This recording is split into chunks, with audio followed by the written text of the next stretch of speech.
Hi, everybody.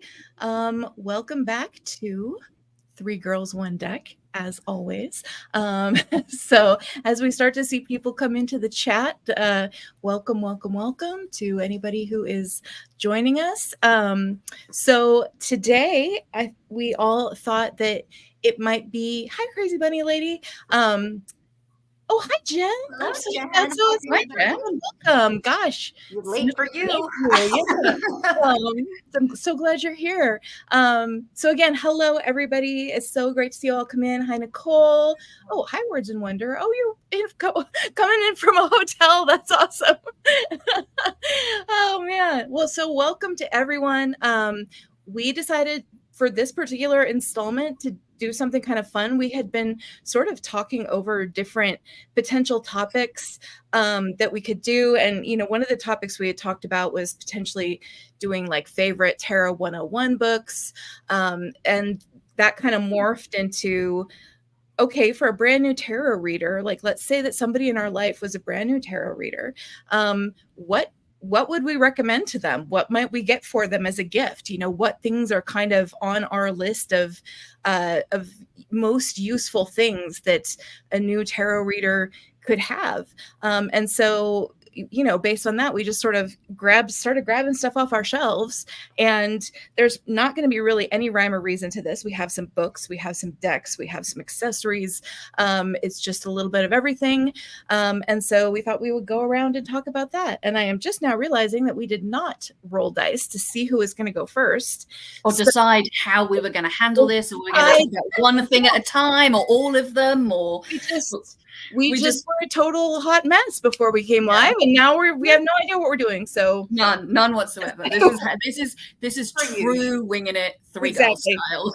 Welcome to the chaos. Yes. Here we go. So I don't know who wants to go first, or what do you want to do? Do you want to talk about some decks first? Should we talk about some decks first, and then we can talk about some books, and then some other accessories?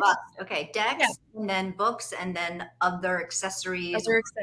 Yeah, so we can go around like 3 times. Yeah, that works. Okay, all right. Cool. So who wants to go first? I'll go first. I don't mind. Heather. Yes, I'll go first. So I actually struggled with decks because I do think, and I think we probably all have fairly similar views on this, but I do think it's really dependent on who you're buying for, what kind of stuff they like, what system they're interested in. Although saying that, I would normally recommend a complete beginner starts with some kind of RWS, just because if you're going to be buying books and stuff, there's so much more for you to find with an RWS. But if I was going to recommend decks, like if I was going to pick 2 decks off my shelf that I was like, these will be good, I think the first one would be the Llewellyn Tarot, just because I think having an RWS like clone at least is a good idea. But if you're like me and you don't really gel with Pamela Coleman Smith's artwork so much, this one you still get exactly the same kind of imagery that you're looking for. It's still going to make sense when you compare it to the books that you're reading and stuff, but it's just a slightly different art style. So, but I mean, any RWS clone or even just an RWS would fit into this kind of, this is a deck that I would recommend kind of thing. And then the other deck that I have, which might be a bit controversial, but it depends on how you want to learn. So if you are somebody who wants to start like I did, where I really started by learning keywords for each card and learning by rote, because that just works for me, then I have this deck, which is the World Cloud Tarot. Is that back to front for you guys, or just for me? It's good. No, it's good for us. Yeah. Okay, and it actually is really, really simple artwork, but all the cards have the keywords on them. So the deck is like its own mini guidebook, keyword guidebook, and maybe not necessarily read with this deck, although you could do if you wanted to. But I have actually used this deck alongside another deck that I'm working with, where I've pulled a card for the day, and then I found it in this deck and looked at keywords in this deck and just see what really stands out for me, and like what words make sense, what words surprise me, which are my eyes most drawn to. And I just think it's a really easy, fun way for somebody to learn. If you don't want to invest in lots of books and, look at websites and all of that kind of stuff, but you want the security of keywords, I think this is a really good deck for that. So the thing I love about that deck, because if I have, you guys know I hate keywords. And the reason that I hate keywords is because I find them limiting a lot of times. Like, you get it, you pull a card, it has like 1 or 2 keywords on it. And it's like, that is not even remotely close to capturing what this card is about. And that's the thing that really bothers me about it. But that deck has like a gazillion keywords. Oh, yeah. Like that is like awesome. Like I feel like really a cool, helpful tool for sure. I mean, it literally is a word cloud. Yeah. So they've taken every keyword they can find and put it into a word cloud and then turned it into a deck. So, which is helpful if once you understand it is actually a word cloud, then you also get that added layer of the bigger words are obviously the ones that come up more often when discussing that card. And the smaller ones are ones that get mentioned, but maybe not so much. And that just kind of gives you that extra layer of understanding a card. I think it's a really, really great deck, especially combined with an RWS or an RWS clone as a way to learn. Personally, I didn't learn on either of these decks, but that's not the point. Exactly. No, that one is a brilliant choice. I think that's and it's plasticky, so you can get it wet, which I don't know why you would want to, but just in case you do. Yeah. Cool. That's awesome. So those are the 2 decks. And then again, I say, otherwise it would very much be a case of what kind of art style do you like? What kind of things are you interested in? That kind of stuff to find a deck that, like, honestly, if I was going to say to somebody other than these sorts of decks, a good deck to start with, my advice would be go online, watch a load of flip throughs, look at online catalogs, and actually just pick a deck that you really like. But yeah, totally. All right. So, Julie, do you want to go next? Sure. Okay. So I will pretty much echo what Heather says in that I too would probably recommend, I would first ask that person, I would show them like a PIP style deck versus a RWS, see what they jive with. But RWS does have so much more in terms of like resources and materials. So I do feel like that would be the way that I would personally, I would suggest to that person. So for sure, either an actual Pixies deck or a clone, such as, for instance, we talked about this in our clones video, but the Hanson Roberts, I think, is a pretty decent clone. So the art style is certainly different, but in terms of just, again, a lot of the symbolism and different elements and details that we see with the archetypes, it lends very well to like a Tarot 101 book. So I think that this is a great one. But yeah, again, it depends on that person and their tastes. And so if I knew that person and knew that there was an RWS clone out there that dealt with their particular, I don't know, fandom or, their love of dolphins or, whatever, I would, probably give them that deck. Is that actually a dolphin deck, or was that like the most random choice possible? The most random. That was the first thing that popped into my head. I don't know why. You're picking up what I'm putting down here. So if your choice is actually dolphins, we don't have a deck for you. But still. or maybe something with sea creatures that has dolphins in it. Yes. Oh, so Marlene is asking, what? No Thoth or Thoth clones? I mean, hey, if that person wanted to, yeah, why not? Why not? Yeah, I mean, and it also does open up the argument that I do think that you could just read a Thoth deck in exactly the same way as you read an RWS. So you could learn on it still Mhm. in exactly the same way. Even if you didn't want to go like full Thoth, you could Yeah. still Yeah. have a Thoth Absolutely. deck. Absolutely. I would also say that, if depending on the person, if if it wasn't necessarily a clone, but something very RWS leaning and a very beginner deck, like for instance, Everyday Witch was a great beginner deck for me. Mhm. Um, Mhm. Me too. and yeah, and I think in general, Llewellyn decks are good in that as much as people bitch about them being a very cookie cutter, deck with like the very rudimentary guidebook, that is what a beginner would need. So I Mhm. would feel comfortable giving them a deck from, Llewellyn Publishing. Llewellyn, yeah, absolutely. Yeah.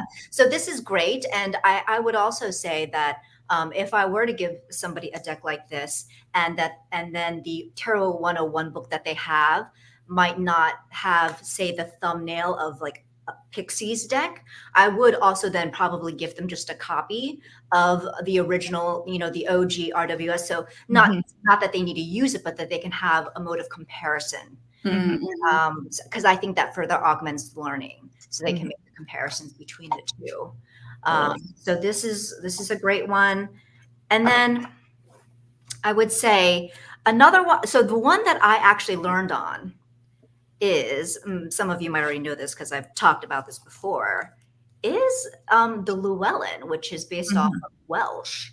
But again, the way that this is illustrated, it leans very much toward RWS. So Mhm. I feel like this is another great option because, not gonna lie, didn't read that guide. Didn't read the book. Didn't read those Welsh myths, and I was still able to use this. Mhm. So this is a great one if this is the type of like art style and aesthetic that you would like. And I found out about this deck from Benabelle's blog, Mm. because she did a review on this deck saying that this made for a great beginner deck. Mhm. And when I was learning, yeah, I just devoured her material because it's all just such great material on that blog, full of tarot goodness. So, Mhm. yeah, I think that's pretty much it. Mhm. Yeah. Okay. Well, so obviously I had a lot of the same thoughts. But and yeah, I do pretty strongly believe that like a beginner tarot reader should probably have like an RWS somewhere in their collection. Again, even if they don't read with it, it just is a good thing to have on hand for study purposes. The one that I grabbed just as an example was this particular one, which is the Centennial in a Tin, Mhm. which I just reacquired actually recently. I had this and I decluttered it, and then I recently got it again. Just because like it's a really nice edition of the RWS, but also it's small and a new tarot reader might not be very good at shuffling yet.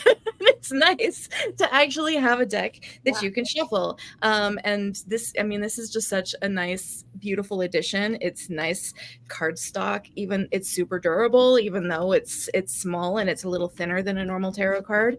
And so, if I had to pick like one RWS version to give somebody, it would probably end up being this, something very similar to this. Mhm. And Marlena, I didn't actually give it to a noob. I had it, and it was, I wish I had. Yeah, I had it, and it was somebody. Uh, it was just a deck that like I had sitting in my sort of stack of decks that I normally put in my purse, and it just hadn't found its way into my purse for a really long time.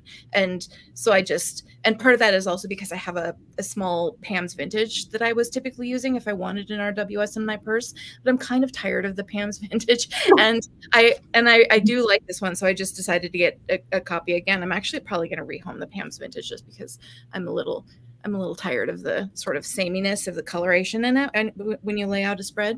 But this one is just really, really nice.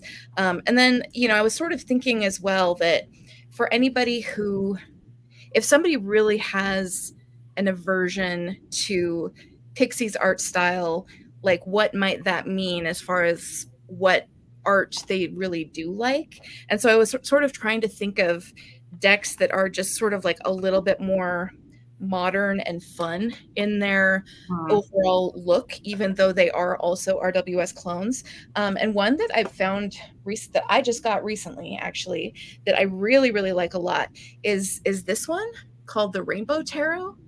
And the arts, this is very much an RWS clone, but the art style is just so cool. And it's much more modern looking, and the colors are so fun. Like, I just really, really enjoy this deck. So this, to me, I didn't have it when we did our last like RWS clones video, but I just picked this up recently, and like this, to me, I think is a really great clone. I really love the colors. I really just sort of love the overall feel of the artwork. It's just a lot more like fun feeling, you know, than Pixie's artwork. And I feel like, you know, if you know a person who's much more into something that, you know, would be a little bit more colorful and a little bit more exciting and a little bit more just like, you know, unintimidating, unserious feeling, this I think is a really, really good one. It's really cool. It still has the names of all of the cards on it in a very easy to read kind of way. And it just, yeah, I think this is a really, really excellent RWS clone. And another one too that I did talk about in our RWS clones video is this Magical Tarot.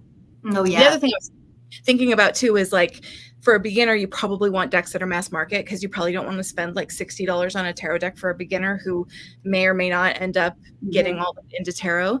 So this is another mass market clone that is, again, just fun, cool colors, slightly more modern art style, but still very much a clone in just about every possible respect, you know, very, very close to what you see in Pixie's artwork. So those were two that I was kind of thinking were a good choice. You know, if you don't like Pixie's artwork and you want something that's basically the same thing, but just more updated and more exciting for a person who wants more of a modern look to their deck, these are two that I really, really like, and they're both very inexpensive. So those are two that I thought might be a good option. So very cool. Yeah. But yeah, well, I'm thinking of, cool. I've never seen that one before. That looks a lot of fun. Yeah. Think about like modern. I mean, this isn't a clone, but I feel like Lightseers would also be a good contender. Once again, I think it'd be beneficial to have like the OG alongside to make some comparisons, but it's just such a great reader. The images are so clear, and the guidebook, I mean, Chris-Anne, a great guidebook to accompany it. So. Yeah, totally. No, I agree that, and especially now that they have a Lightseers in a tin, again, you know, you can get a nice size one that you can actually shuffle, work with, you know. So yeah, I also do think that the Lightseers is a great choice. Or This Might Hurt, that's another good one, which is also now a mass market deck and fairly cheap from Liminal 11. So and that is a clone. That's another good one because it is a clone pretty much. Yeah. Yep. And again, just I feel like if somebody really likes, you know, anime or animation of any kind, or, you know, that sort of more comic booky kind of cartoony style of drawing, then yeah, This Might Hurt is like a really, really great option. So so yeah, there are a lot of good ones out there, but I do think it's important to try to go as RWS as you can to start with. I actually have had an experience with this. My a really good friend of mine, her daughter was interested in learning tarot, and her other daughter, who is older, got her a tarot deck as a Christmas gift just because she heard that she was interested in learning tarot, and neither of them knew anything about tarot. So the elder daughter chose as a gift what she thought was basically the most trendy tarot deck, which was of course the Wild Unknown. And when I heard about her giving a brand new tarot reader the Wild Unknown, I was just like, wow, setting them up. What I would have picked. Unless, I mean, if somebody is new and they love the look of the Wild Unknown and they really want to learn on it, then more power to them. Of course you can do that. But for somebody who has just expressed an interest in tarot in general and has no particular attachment to learning with the Wild Unknown, at that point, I'm like, yeah, that was a terrible choice. Yeah, that was not a good choice.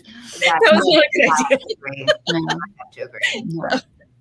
But I think if I was giving advice to somebody new as well, I would also, talking about decks, probably say don't give up. If you get a deck and it just doesn't work for you. I think I went through like maybe 3 or 4 different decks before I found a couple that really clicked for me and made me go, oh, actually, maybe I can do this. Mm-hmm. So yeah, totally.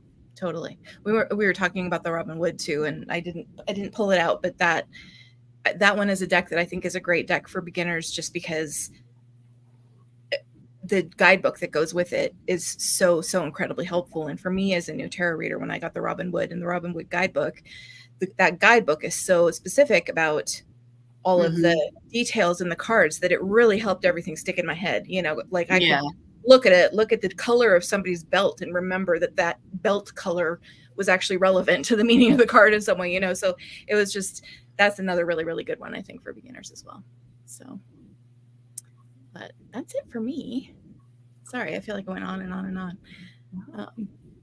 But I think the next thing we were going to talk about is books that we would recommend. Yeah, so I've got 4, but kind of in 2 different categories. I'm just going to show them in 2s.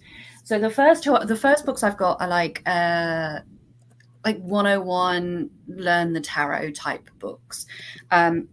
I would recommend Tarot Plain and Simple purely because this is the book I learned with. I have had I bought this book in 2000, maybe 2001. This version of this actual book, not even a version of this book. And it was all I had. It was the only tarot book I had until maybe 2016. And I just think it's really good. It also, the imagery in it is the Robin Wood. So that helps. And it's just, there's so much detail for every card. And something that I like about a book, it is very much more of a kind of keywordy style book, but it does, don't read the chat. I can't help it. I can see it going and it's confusing me. I'm like this. I'm gonna have to hold it when it's in the way. About the double card, and this might hurt, and the extremely obvious genitalia, and that. I know. I can see it. I'm trying to ignore it. I'm just like, okay, don't laugh. Focus on Heather. Focus on Heather. Oh my god.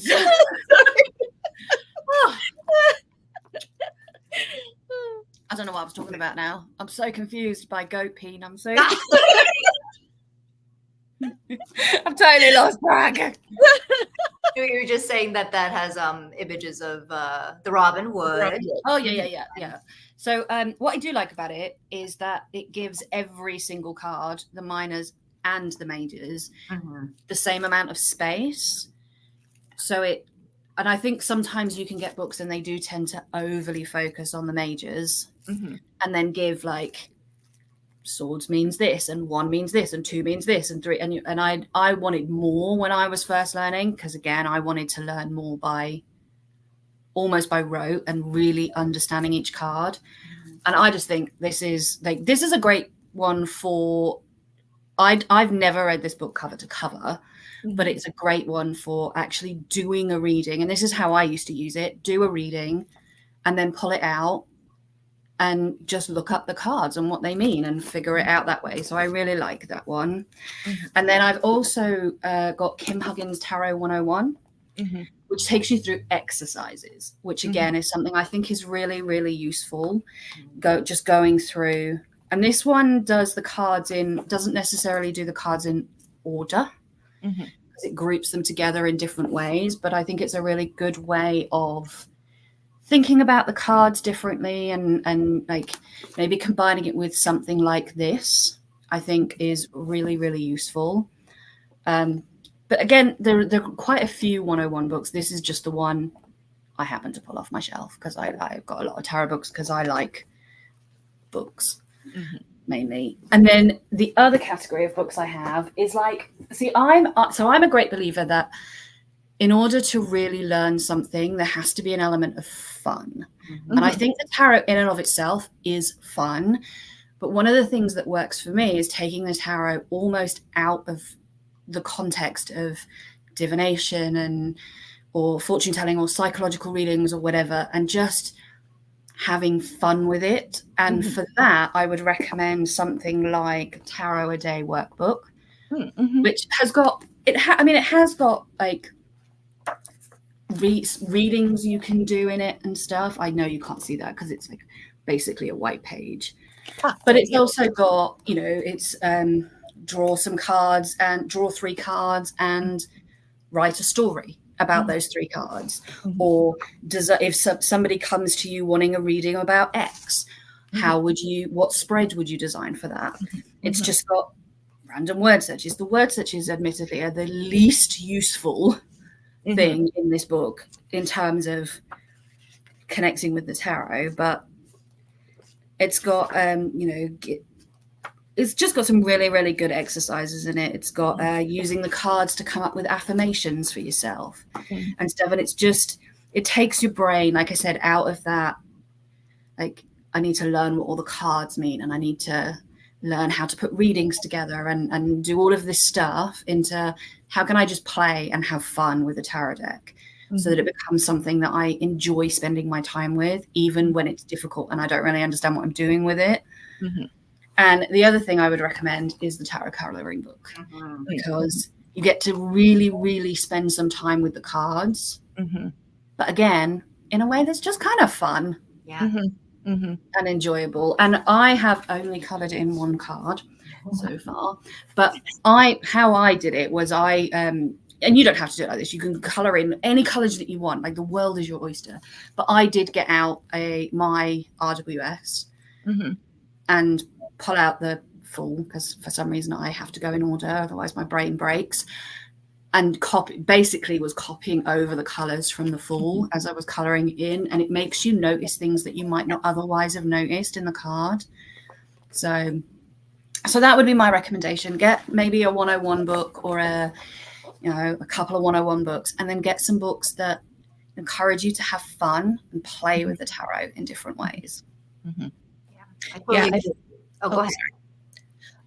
I was just going to say, the thing I like about coloring book, and also some of the exercises that you mentioned from the previous book you showed, like, one of the things that I found really useful when I was learning, and even like more recently, like, I think I did this again around like 2016, 2017, was going through a deck and like drawing each card, and like, obviously not well, because like I'm not good at drawing, but at the very least, like, just, it forces you to literally pay attention to all of the details in the card and think about what they might mean. Like, your eyes can't just skim over them and ignore them. If you're drawing the card or coloring the card, you have to actually focus in on all of those details. And I remember that was just such a good exercise for me, because it was like, oh, in the 2 of Pentacles, look at those waves and ships in the background, like, I never really thought about those very much before. What do those mean to me? Like, what do those mean in the context of this card? And it's an incredibly good exercise, even if what you end up drawing doesn't look anything like the actual card, because you can't draw. It's still just putting some representation of all of those details as best you can, forces you to think about them. And it's a really good exercise. So.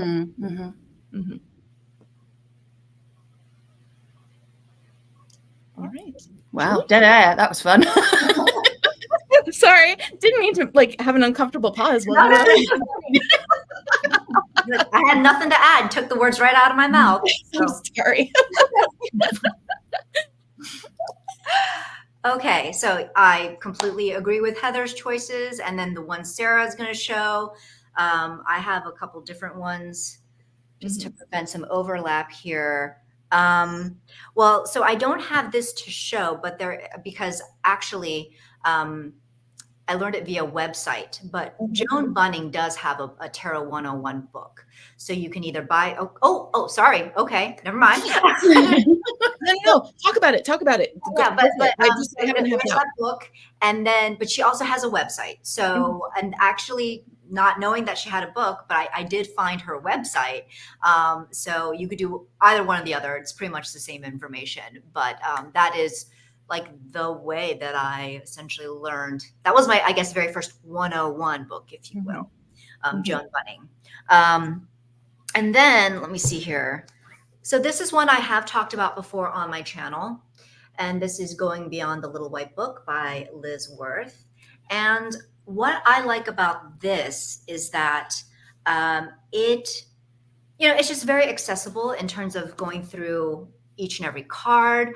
I like that she provides, for each card, she provides like a key phrase. I highlighted the shit out of this book, but the key phrase and just the meanings, upright, reverse. And then, so I like that there are key phrases and mantras that can really help to help the idea of the card sink in, with just like a pithy phrase that makes it a little more memorable. But then, she is just very detailed. All, like Heather said, equal attention paid to both majors and minors. And what I especially like about this book is that it provides like a breakdown of like possible interpretations in different categories. So say like relationships, versus career, versus other possible scenarios. So these are just possible interpretations. And I really love that because they provided concrete examples for me to see how I could possibly interpret that card based on a particular situation. So this has a very kind of contemporary feel to it. There isn't, there isn't any actually esoteric type of teaching in here. It's just, again, pretty contemporary. And that's what I wanted. I really did not want to go into the occult when I was learning and all the esoteric stuff. So this was great. And then another one is the Essential Tarot by Vincent Petici, I think is how you say his name. So this one, what I like about this one is that for people who feel like, I think this is a great book for kind of cultivating your own kind of personal associations. Now, I, for one, definitely was a rote learner. And I think, and this one does provide traditional meanings. But what I like about this is that it also, he provides, this idea of kind of branching off with your own personal key associations and keywords. So, and he says that, there's no right or wrong way. These are just some suggestions for how you can tap into your own meanings and your own intuition. But basically it's formatted so that he provides both RWS and Marseille to show you, and says that, the traditional meanings apply to both, to both formats. And then, so this side, he provides traditional and some other optional keywords. And then on this side, he takes some base keywords and then does kind of like a word map or like a word bubble. What do you call those? Is that mind map? Mind map, yeah.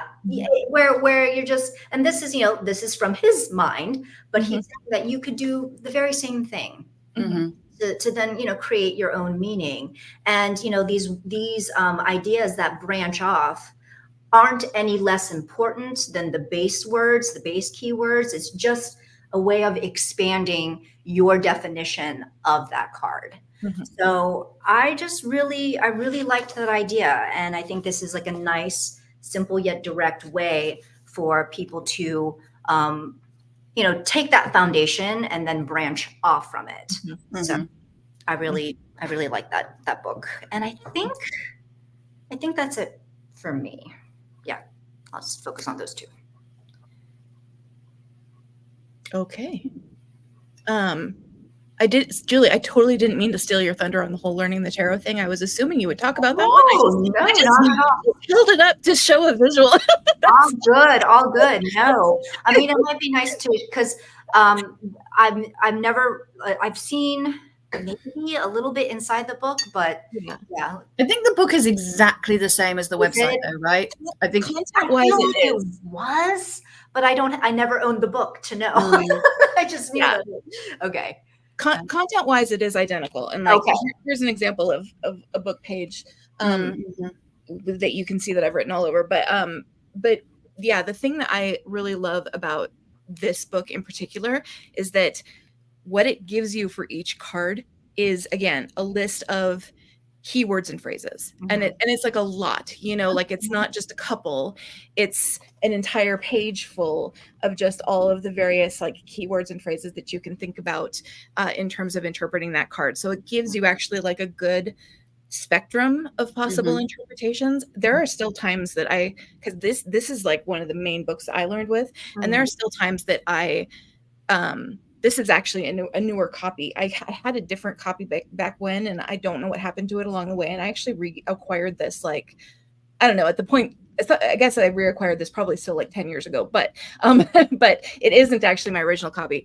You know, even today, I find myself like looking at a card and some of the keywords and phrases from this book like pop into my head because it was that influential on me in terms of all of the different possible ways that I look at the cards. But the also really great thing about this book as well, in addition to the card meanings, it has exercises. It has an entire chapter on how best to formulate a question. It had like, so it's really got a lot of good instructional material on reading beyond just being a really good encyclopedia on card meanings. So this is just honestly a really good book. This was a huge book for me when I first got started. I spent a lot of time with it. I would recommend the book version also. I just think it's easier than, because when I was online, I was having to write all that shit down in my journal. And I didn't know there was a book version. If I hadn't known. Exactly. Although that also isn't necessarily a bad thing, because writing down things that you read for yourself is one very important way that we remember stuff. Very true. And my hand got very tired. So I'm sure it did. Yeah. I think it's a great point though for anybody on a budget. Like if you can't afford this book, like if you can't afford a book, you literally can get online, exact content free online. You know, like this exact content is available for free somewhere. So for somebody who is truly on a very limited budget, that is a great resources out there. So I also wanted to mention Kitchen Table Tarot. Obviously, this book did not exist when I was first learning tarot. But the thing that I like about like learning the tarot is a great book with a ton of great information, but it's kind of dry, you know, like it's an encyclopedia of card meanings along with instructional exercises, and it's not super like engagingly written or anything like that. This book is very engagingly written. You can read this cover to cover and actually thoroughly enjoy the entire read, including reading all of the card meanings. And I think that the cards are really well personified in this book. So, you know, you really, especially with court cards and things like that, like the descriptions of those people are very familiar sounding, and they really help you sort of like bring those archetypes into your real life in a really helpful way. And the other thing that I really like about this book is that it has some sections on beyond just card meanings, things like tarot reading ethics, you know, what to do if you're doing a reading for somebody and it's like totally off base, you know, all of those kinds of really kind of real world questions that arise when you read tarot. This one really covers a lot of that stuff. And so that's another reason why I really like this book for a beginner tarot reader, because, you know, it's not the most in-depth on any topic, but it gives you like a really broad coverage of relevant topics. And, you know, there's not like a ton of discussion on each card, but it's enough that it really sticks in your head and helps you really kind of relate to the card in a very sort of like visceral way, I guess. That's the thing that I really like about Kitchen Table Tarot. And then the other book that I learned a lot from when I was a new tarot reader, and this is actually the more recent edition of it because I got the new edition because I want to do it again at some point. The last time I did this was in 2005, but Tarot for Yourself by Mary Greer. is a great just full on tarot exercise book. And again, it's very much focused on reading tarot for yourself and like figuring out your own birth cards and like all that kind of stuff. Like it's very focused on developing that personal connection to tarot and how it relates to your own life. But if you're primarily reading tarot for yourself, which is what most people start out doing, this is a really great book to work through. And so this is what the 25th anniversary edition looks like. The older one looks different, but this is what the old one here. Like the old one, like this. Yeah. So this is. But the content, I think, is exactly the same. This is the second edition, and I don't think she changed the content at all. Yeah, I don't think so either. I think there's a new foreword that Benebell wrote actually, and then beyond that, I think the content's identical. So yeah, this was a super helpful book to me when I first got started, and I spent a lot of time with it again back in 2005 with the second edition that looks exactly like what Heather held up. So yeah, really good. I would actually, I forgot until just a second because I had it on my Kindle, but the other Mary K. Gray book that I would highly recommend is the Court Card one. Okay. And I cannot remember if it's just called Court Cards or it's called something else. Yeah, I have it too. What is it called? I had it on my Kindle, but I still do have it on my Kindle, but my Kindle is not here. It's over there somewhere. But that is the Courts is for beginners is quite often one of the biggest sticking points in my experience with conversations with other people, and a whole book dedicated to court cards was so useful for me, especially in the way and the style that Mary K. Gray writes. It's a really great one. Yeah. I think I want to say it's called Reading the Court or something like that. Yeah. Something like that. Because I do have that book and I'm trying to see it on my shelf and I can't see the title from where I'm sitting. But yeah, it's something like that. So, but yeah, court cards are like such a challenge when you're yes, they are. Yeah. So no, totally. I totally agree with that. But yeah, so those are books that I personally really like as far as beginner books. I like the idea of having a cover to cover read as well as an kind of more of an encyclopedia as well as like a workbook, So the Kitchen Table Tarot actually, and that one actually uses thumbnails from, I think the New Ellen Classic, the one that Heather just showed. Yes, it does. Yes, it does. Yeah. And I kind of got the impression from the way she was maybe describing some of those cards that she has to use Melissa Sanova's the author. I mean, she really doesn't have much of a say in what thumbnails get used. And I just kind of got the impression that she was kind of lightheartedly making fun of it. I mean, it's a Llewellyn publication, so I'm assuming that that's why they use those specific images because they own them. But yeah, it's definitely yeah. She's a funny one. So. They can be a little cheesy. Yeah. All right. Cool. All right. Back to Heather. I don't have anything else to show, so you can make them small if you like. Let's be small. Here we go. And the only other thing that I would recommend, which I think we would probably all recommend, and you guys might have versions of this, is some kind of journal or notepad. I went through so many notepads when I was learning. I still go through journaling now, but I've moved all of my journaling to digital because I live in a very tiny apartment and I'm running out of space. But just digitally, one of the things I love about digital journaling, which you can also do with normal journaling, is that I can take pictures on my phone and import it into my journal really simply. And I can blow it up so I can have it massive on a page and write around it and stuff. All of the stuff, I use GoodNotes on my iPad, and all of the stuff that I could do in a paper journal with a camera and a Zoe printer or whatever, Canon printer, I can do all of that on my iPad really simply. So something like that, especially if you're that kind of somebody who learns a lot more through writing stuff out, a journal is a good idea. Or some way to record yourself talking about the cards, if that's, if that kind of verbal reading, not reading, but learning is more your style, something like that, I think is a really, really beneficial tool to have.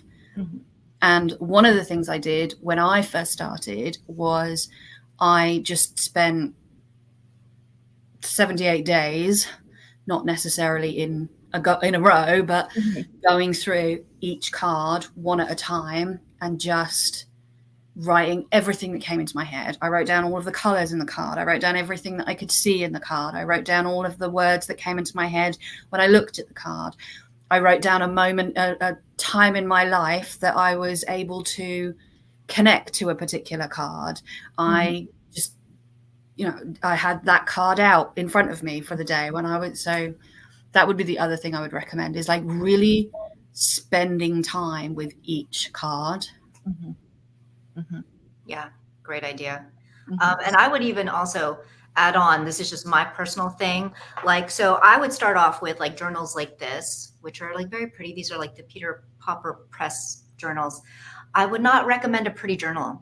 I would recommend some just shit, plain ass notebook that you don't care what it looks like, because what's going to happen is it's going to be so pretty and you're going to want to write all pristine and like not want to screw it up, or at least this was my thinking. And I know there are people out there who also think this way. But really it's, and we all love our pretty journals, but it's meant to be a tool. So it's going to get sloppy. I remember my first journal was just, there were things in the margin and it was just all over the freaking place. So I would say just don't worry so much about the aesthetics of the journal, and it just needs to be functional. And so buying something a little more plain makes it less precious and just more of a pragmatic tool. And then also I love using these sticky tabs so that you can, because again, with my mind, I was just dumping shit everywhere and it was not the best organized. So, tabs like this are easy so that you can stick them in and try to find things that you want to bookmark. But that's just me. Like I try not to buy really beautiful, expensive journals that I know I won't want to screw up. Notes. So yeah. I was just going to say this exact same thing, actually, that this is what I did. And I did this, for me, I did this because this is what I did when I was like building a book of shadows, which I don't really do as a thing now, but when I was a pagan, and it was the advice that people always gave you. And it's such good advice for tarot journaling as well. If you're somebody who needs to have things in certain sections, or you like to have a certain level of organization, that it's good to have that ability with a ring binder to be able to move your notes around so that you can put them where you want them. Or disc bound journals where, like those happy planner type journals, you can get those, and that way you can, take out the pages and reorder them. I have since been using disc bound journals because of that very fact, where I'm just so disorganized. So yes, completely agree. Yeah. The funny thing is that I didn't do any of that. The way that I tarot journaled, because I already kept a journal, and when I first started, I was mostly reading for myself, and I just threw everything tarot into my existing journal that I was always keeping. And the reality of the situation is that didn't make it that easy for me to refer back to any of those notes or anything like that. But it did mean that all of that tarot stuff was really getting folded into my day-to-day life in a big way. Like if I was going to be talking about a reading that I did, all of my musings on that reading about how it related to my life and what was going on was journaling in the same way that I was otherwise journaling in that same book, and the book was already a mess because all of my journals have been a mess at all times through my entire life. And so, so I just really kind of wasn't bothered. I always treat my journal as just a sort of brain dump, and it just became a brain dump about tarot in addition to a brain dump about everything else. And so as a result of that, I don't have a ton of like organized notes on tarot cards or anything like that. I would, if I drew a card, I would just like draw it on a page of my journal, and it would look like a mess, but whatever, that's the paper that I had, and that's the place where it went. And so I guess that just goes to show that you can kind of do anything, it's sort of like whatever really works for you, and whatever makes sense as far as a holding place for all of your tarot brain dump. It can sort of be whatever you want, and it's there's no like real right or wrong way to do it necessarily. I do think that like if you are wanting to create something with sections that you can refer back to and like all of that kind of stuff, obviously the way that I did it was not a good way to do that, but it did help me get everything to stick in my head very firmly, because I was always relating it back to me and what was going on. This makes me sound very egocentric, but it was all about me. So it really I think was very, very useful in terms of like understanding a lot of different ways that the cards could apply to a situation. So yeah, that's how I did it. I don't have any like dedicated like Sarah's tarot notebook, like that. I never did it that way. So I just say, I like, on a unrelated note, I actually really like this suggestion. And it's something that I personally never think about, because when I was learning tarot, like YouTube just wasn't a thing. TikTok definitely wasn't a thing. Like it never crosses my mind to tell people there's literally a world of information at your fingertips. Just go on YouTube, just have a look at TikTok. But I really like that as an idea of like, pick a card readings, not watching them to try and get a reading, but to just get an understanding of how different people interpret cards and how they combine them, and how actually you could watch 3 readers pull the exact same cards and give extremely different readings from them, and it just kind of opens your world up even more, I think. Yeah, totally agree. Absolutely. And for that matter, again, if you're giving a gift to a brand new tarot reader, buying them a professional reading from a trusted tarot reader is a great gift to give to somebody who is interested in tarot. That's fun. I thought of this because somebody mentioned Kellyanne Maddox, and Kellyanne Maddox is one of my personal favorite professional tarot readers. I've had several readings from her. She's amazing. And like, I think that as a gift is a great way to get somebody excited about what the possibilities are for tarot, and what it can do for you. And, again, seeing how somebody else interprets the cards. So yeah, that's another thing that I guess I would recommend. Yeah. Great recommendation. Man, we were like flying. Like I know. We get through it. Do either of you guys have anything else? I was going to say that aside from journaling, if you are a rote learner, flashcards. So, and I got these off of Benabelle's blog site. Again, she has a section on like tarot worksheets, and she designed these so that you can just print them out, on regular like 8x11 paper, and then just cut them up, and they're double-sided. And I had the full 78. I don't know what I did with the rest of them. Like I dug these out, and apparently I just have the quartz, because those were the pain in my ass that I had to keep, going back over. So if you are a rote learner, and I know there are people out there who tell you, oh, you shouldn't be learning tarot via rote learning. Well, fair enough if that's what works for you, but there are plenty of other people where they're very successful with rote learning, and I was one of them. I needed a foundation. I needed a structural basis from which to branch out from. And so having just, quick reference of flashcards like this was very, very helpful to me. So, and this is free, and you can get that on her site. So if you are into that kind of learning, I found that to be very useful. You can also do that digitally. So you could use something like Anki, which is a flashcard app, and build your own flashcards that way digitally. It will let you put in pictures. It will let you put in as much information as you want. If you're somebody who doesn't want to sit and make flashcards, or you don't want physical flashcards, you can also do that digitally as well. Yes, absolutely. And then that's really, I mean, I'd say another, I probably would just for funsies, along with a pretty like tarot bag like this, because they need something to put their decks in, right? So you would get them a nice little tarot bag, and I would probably throw in like just a pair of dice, just in case, they can't shuffle their deck for shit. And it depends on the cardstock. And I mean that this is another reason why I'm all for those Llewellyn publishing decks, because they're gonna, if they want to learn, especially how to riffle, shuffle, and bridge, those are great. That's great cardstock for trying to practice with that.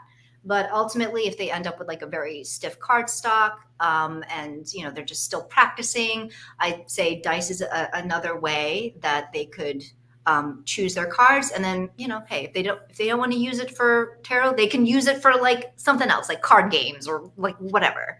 I just think dice are fun. So it would be like a fun thing for me to throw in there. Just so that they know that, if they're not the greatest at shuffling, it's okay. There are other methods for which you can, shuffle your decks, and it's fine. There's no right or wrong way. So that's pretty much it for me, I think. I love it.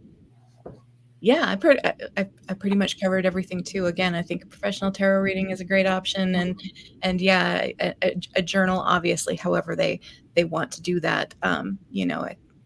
There's so many possible ways of doing it, but yeah, no, I don't have anything else to add. Totally echo everything you guys said. There were some, I saw in the chat that there was like podcast talk. So is it Fortune's Wheel? Fortune's Wheelhouse. Yeah. It's supposed to be a great one, which I really should get on that. I've heard so much about this podcast, and I've yet to listen to it. But another one that I found to be really fun is, I think it's called Tarot Coast to Coast. And it's with Melissa Sanova, which is the author of Kitchen Table Tarot, Jamie Elford, who is a tarot reader and like guidebook writer. And then, oh no, who's the other one? Oh crap. There are three of them. And they're a lot of fun. They all have a great sense of humor, and they offer practical advice and tips for when you're practicing and actually using the cards to read. They take readers' questions and dedicate, episodes out of that. So they're just a really good time. So I would recommend them as well. And the only other thing I would recommend, I think, is just read for people. Just practice reading for people. Like, don't even take it seriously. I used to go along to a group called Tea and Tarot, and we just used to sit around a table, have afternoon tea, because we're British and that's what British people do, and scones, lovely, and just like pair up and just draw a couple of cards and just read the cards for each other. And you had people there who had been reading tarot for 20 years and people who'd been reading tarot for 2 minutes. Like, literally, this was the first time they'd ever looked at a tarot deck in their life, and they were just talking about what they saw in the card. And it's like, if you find a group of people that you're comfortable with, or even a person that you're comfortable with, just have a go reading for them, even if it ends up not making a lot of sense. It's just the practice of connecting cards to something outside of the card, like an experience or a, whatever it is that you end up coming up with.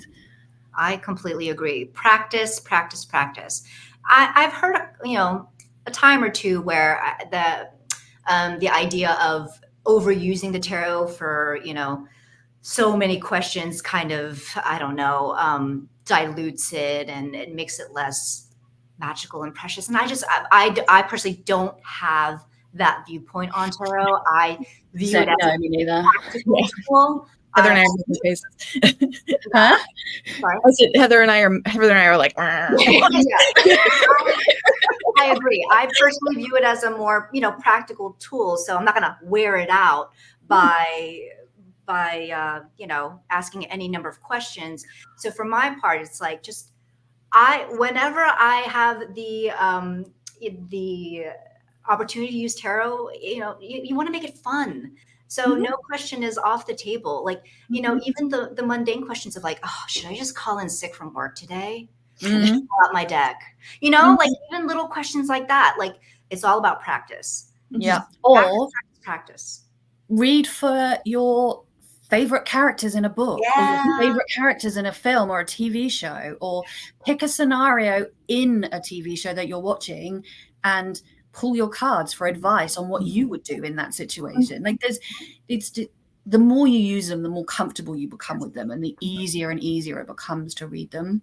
Yeah. Read for your cat, read for your doll, read for whatever. It doesn't, it's just, it's really about just practicing and becoming more familiar. So the more you practice, the better you're going to get. And yeah, just have fun.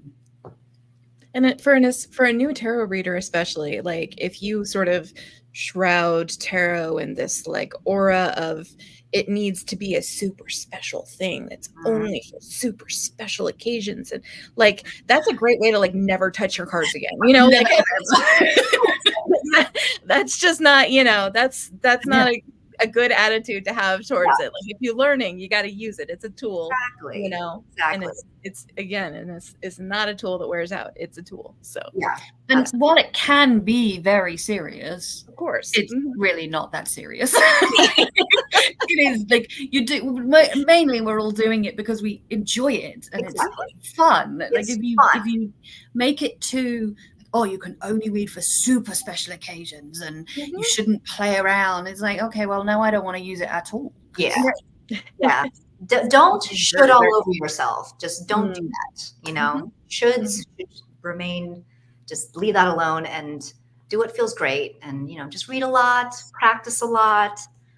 You know, there are plenty of, great YouTube channels that offer, you know, beginners like free courses. And so I know Kellyanne Maddox has like a tarot training wheels or like I remember watching it. It was like just a free series of videos talking about the cards.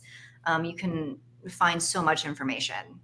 So, everybody's coming with great ideas. Everybody. Sorry, I'm just popping up a bunch of comments just because I'm enjoying reading them so much. You know, reading about her and Jason Momoa. I mean, sure, why not? You know, why not? There's nothing wrong with that. You know, or your haircut. Like, you know, should I go pixie? Ask the cards. Ask the cards. Oh, see, no pun intended. I just realized. Exactly. TV shows, like all that good stuff. So like ultimately, I think we've said this before, and we'll probably say it again in conversation, but there are no tarot police. You can do whatever you want, and nobody's gonna come and take your cards away from you because you didn't do it properly. Like just do what you want. Do what you want. Do what you want. If you want to cut a deck of cards up and make art with it because that helps you connect with them, do it. Yeah. Totally. Yeah. Have fun. Yeah, exactly. Make a Pinterest board for every card. You know, make a this is my The Hermit Pinterest board, or this is my, you know, Hierophant Pinterest board. Like, I mean, there's so many different like exercises and things you could do that sound super unserious, but like they're all great learning experiences. You know, so yeah, absolutely. Oh, a reading for Bridgerton. I love that. That's great. See, I love hearing that people are doing good. That's so good. Play with tarot. It's fun. Exactly. Play. So, yeah. All right. Well, I think we've covered all of our topics, unless either of you ladies have anything else to add. We can keep it to our short, sweet hour this time around. But this was a fun topic. I always enjoy talking about this stuff because I'm like very bossy and I like telling new people.